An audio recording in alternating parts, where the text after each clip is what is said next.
kind of jumped into a whirlwind when you took this position. What have the first few months on the job been like, and how have you tried to put your own stamp on things right away? Well, you know, Troy, first of all, thanks for having me.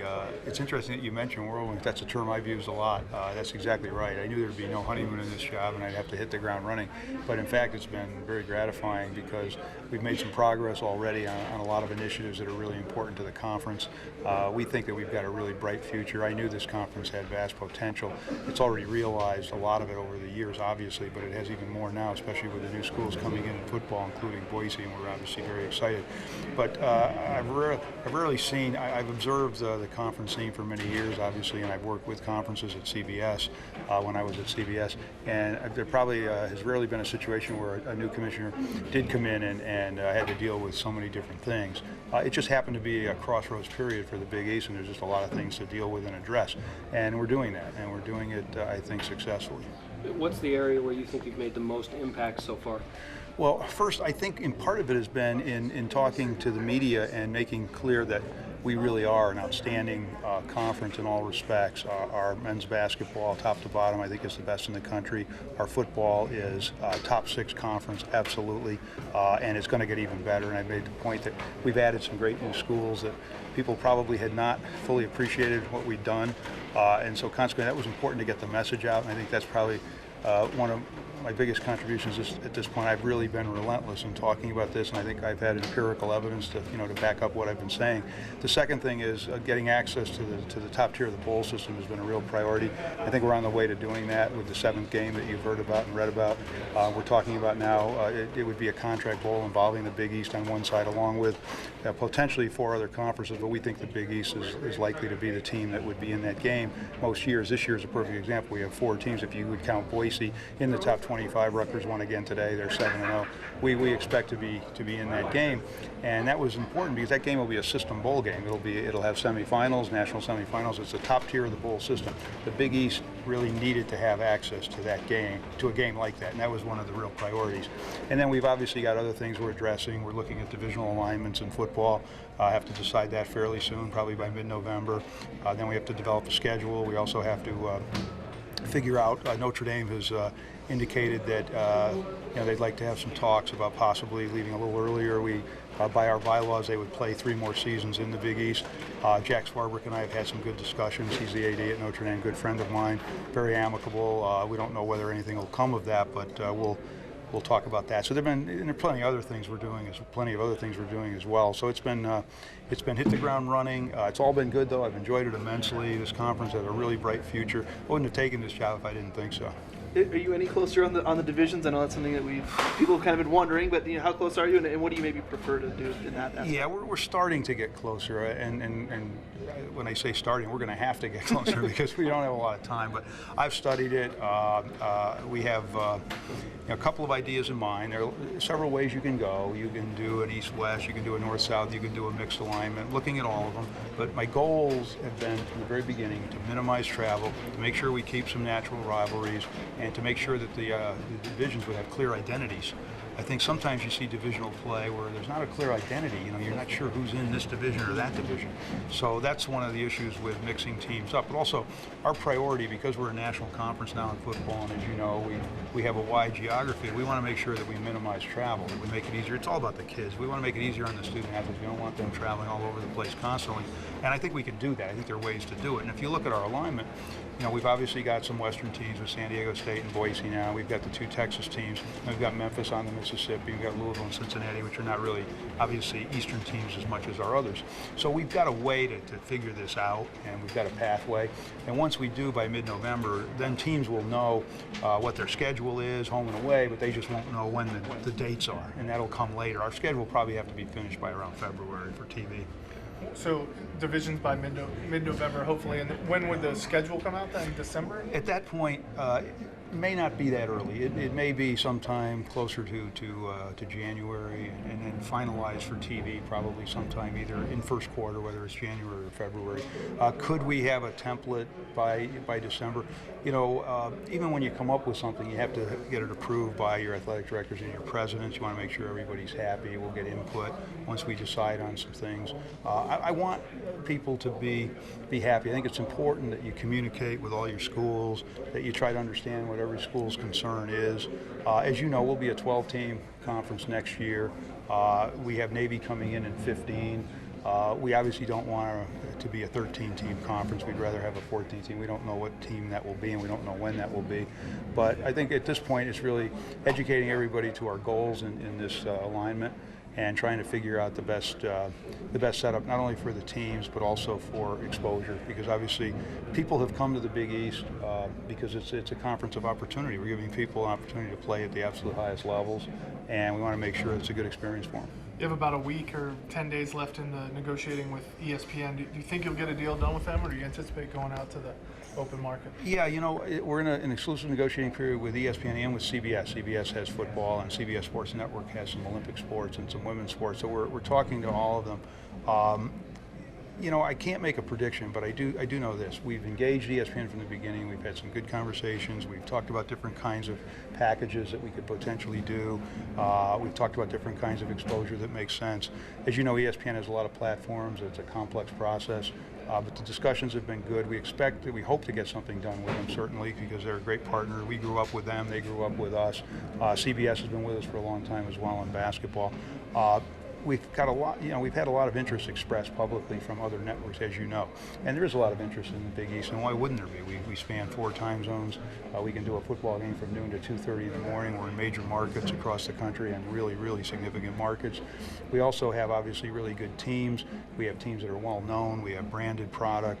We have a lot of it. We have we'll have over 300 basketball games. Once we're fully engaged in the new divisional setup in football, we'll have not quite 100 football games. We've already announced we're going to have a championship game. That'll be next year. It'll be at the site of the highest ranked team from whatever division, whatever team is in that division that is the highest rank will be in that game, and the game will be at that that team's site. And it makes sense because we want to do essentially what the Pac-12 did last year. We want to make sure we have a really excited crowd. We want to make sure we have a full house. We want to make sure that our first championship game really creates the kind of attention and excitement that it should.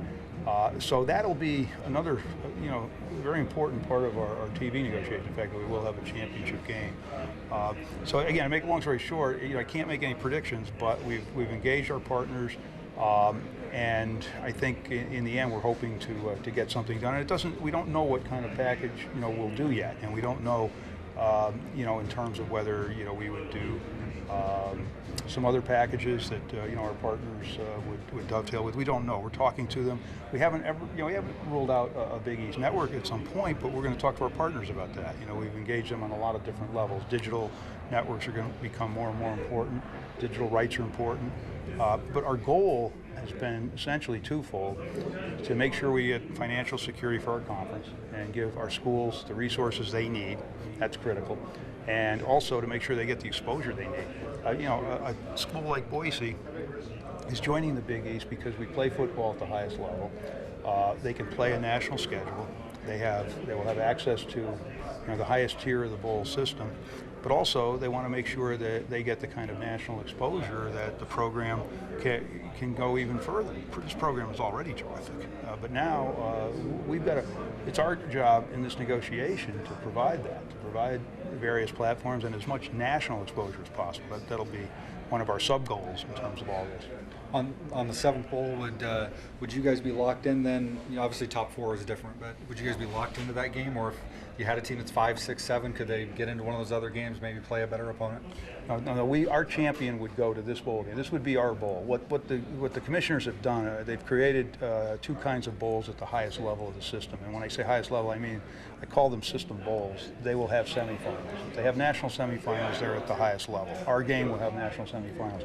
They've created two sets of games. One are contract bowls that teams could go out and do their own deals, but they would have semifinals, and we would be one of the contract bowls, and that's what we're working on now. The Big East would be on one side of it, along with potentially the other 4 conferences. But again, we expect to be the team that has a really good chance each year to be in that game. On the other side, we've talked to Larry Scott and Bob Bowlesby about the Pac-12 and the Big 12 being on the other side of the game. They've expressed real interest. We're working with them. We don't know what will happen yet. Larry's talked a little about it, and we don't know where the site would be. you can guess that there's some pretty good sites that potentially would want this game, especially if it had national semifinals. So we expect it to be a good site where our fans and our coaches and players are going to want to go. And again, this is a really, really important, breakthrough for the Big East, because the Big East deserves this. The Big East has been an automatic qualifying conference. It will be this year, next year. But as you know, the BCS moniker goes away after this. I don't know what the new system's going to be called, but we wanted to make sure that the Big East had access to the highest levels of it. As I said to people time and time again, this is going to be a rugged 12 and then eventually a rugged 14-team conference that's going to play at the highest level. You can see it already. You can see what our teams are doing. Our record and our rankings are comparable to the other major conferences, and we've got even a brighter future with the new teams coming in. They're going to infuse our conference with new energy, and it's not going to be easy to win this conference, I'll tell you that. But you would never be able to play another conference champion unless you were a semifinalist. Yeah, right? our champion could obviously be in the national semifinals, but it would be in this game. Now, we could have a second place team be ranked high enough to be in one of the so-called access bowls or host bowls. So we could potentially even have two teams in the system. We're not sure. But no, the way this is working now, the way it's planned, and it's not done, it's not finished. We're working on it, and we're working on it with the various commissioners. And but it would be the Big East champion would play in this game. Now, could there be a year or two when you potentially could make an arrangement with another bowl to play in that bowl? I suppose, but we're really not. We're not at that point. This would be our bowl along with the other four conferences. But it would, again, I'm hoping that the Big East is the dominant player in this group. Is the bowl game the key to keeping that seat at the table, so to speak? Is establishing a bowl game the only way to do that? I think it's pretty important. I think it's pretty important because if you don't have that, then I think the perception of you might be different. The other thing I'm doing now is to make sure that the perception continues that we're a top 6 conference, because we are. There's no doubt about it. You see it this year with our 3 teams plus Boise in the top 25. You see it with the competition we play. You see it with how close we are to the other conferences. We could argue that we're doing better than some of them. No one's going to argue right now that anybody's close to the SEC in terms of what they've been establishing on the field, but that doesn't mean we can't aspire, and it doesn't mean that we're not right there with the other 5, and that's a perception that I want to make sure is reinforced. Is this your first time in Boise, and how's the visit been? Yeah, I've really enjoyed. I've been to Idaho before. I've been to Idaho a number of times over the years. I love it. I love it here, and there are a couple of reasons. First of all, the people have been wonderful. Bob and Kathy Custra have been just absolutely remarkably warm and welcoming, and everybody here has been the same way. And also, just walking around the stadium, you've really got something good going here. It's obvious. People love it. I met a lot of people. I also just observed the tailgating and some of the other things. The relaxed atmosphere and people having fun, but also the seriousness about the games. The fans are really, really energetic and they care. I said to Bob earlier as we were watching the first half, I've been doing at CBS, I programmed SEC football for many years, and I sometimes use that as a benchmark because there's so much enthusiasm in those stadiums and so much intensity. And this reminds me of a site, an SEC site, because the fans care, the fans fill the stadium, the fans are loyal. You see that at Louisville and some of our other sites as well, and it's great to see. And Mark Coyle and all the people here have been just extremely friendly and welcoming. I got to meet Coach Pete yesterday, sat down with him. He's excited about coming into the Big East. I heard somewhere that a poll was done about someplace north of 90% of people were happy that Boise was joining the Big East, and it's hard to get anybody to have that kind of poll results. I know when I was at CBS, 92% said they liked the new tournament structure, the NCAA tournament, but it's hard to get that kind of number. So I know there's a lot of enthusiasm here, and I'm here to share it and also to kind of plant the flag a bit. We're just really excited about having Boise join. Have you worked out any other bowl arrangements, particularly a place where your champion could go if it wasn't in that, and then some in the West to accommodate Boise State? That's a really good question, and it's an important question. We are working on that. First of all, we have a good range of bowl games, from the Champs Bowl in Florida through the Belk Bowl in Charlotte, and we're also in a number of others, the Liberty Bowl. We've got a good lineup of bowls. We also have a bowl at Yankee Stadium, the Pinstripe Bowl. We have a good group of bowls, but we're also thinking about it's it's not out of the question that we would even, establish another one for ourselves or work with somebody to establish one, just in case for whatever reason our champion, wasn't in that game and we didn't have a team that potentially could be, in one of the bowls that had national semifinals. But again, I don't necessarily anticipate that, but it's always good to have, a backup. But we have a good bowl alignment. Now we'll have to renew all those games because, as you know, in a couple of years, all the bowls will now, I guess, be free agents, so to speak.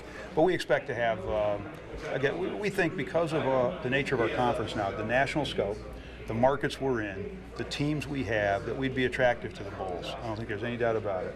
Will the best champion for that game, would the best champion of those leagues be picked by the committee, or would there be some ranking to decide?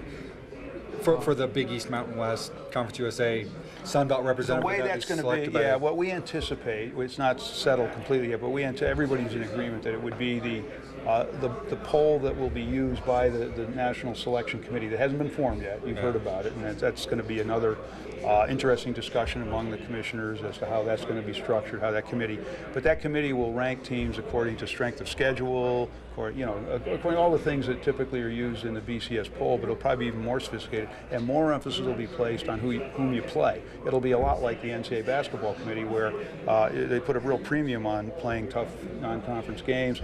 That's going to be really important to us because we think that we'll benefit from that, because we're going to play not only in, as I said, a really rugged 12 or 14 team conference, but we'll be playing really good non-conference games as well. And our record, for instance, we may have a team with a loss or two that will still be the highest ranked champion in that poll, because that poll will be a weighted poll, which will have the factors that we think are really critical. And it will be a champion. It's not, you can't be runner-up in the Big East and beat out the champion of the Mountain West. It's got to be a champion. Okay. It's got to be a champion.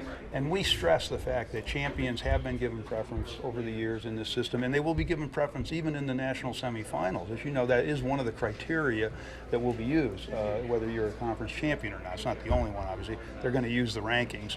But we think that this will be a fair way to do it. And I wanted to make sure the Big East was protected because we are going to play a tough schedule. I want to make sure we get credit, if our teams get credit for that.